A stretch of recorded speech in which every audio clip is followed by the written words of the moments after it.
Weather whiplash around the country. In a 24-hour period, more than half the country has traded flip-flops for snow boots or T-shirts for sweaters. Temperatures plummeting so fast, records are shattering from coast to coast. So what is the consequence of this, and what does it mean for the winter ahead? ABC's weather editor Sam Champion tells us.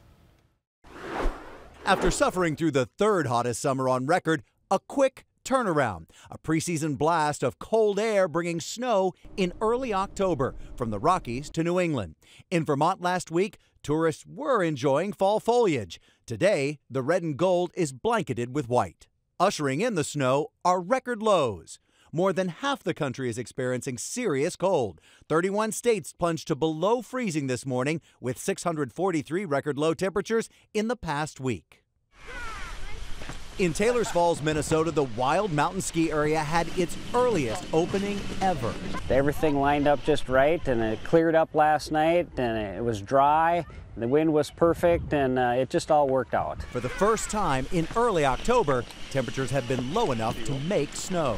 So what did you do last weekend? I was water skiing. You were water skiing on the water last weekend? Yeah. And this weekend you are? Snowboarding. Is that kind of nuts that in a week you can do that? Yeah, it's pretty crazy. And just 2 weeks ago in Thief's River, Minnesota, residents were battling record heat and wildfires. Yesterday, more than a foot of snow fell, canceling schools and causing power outages.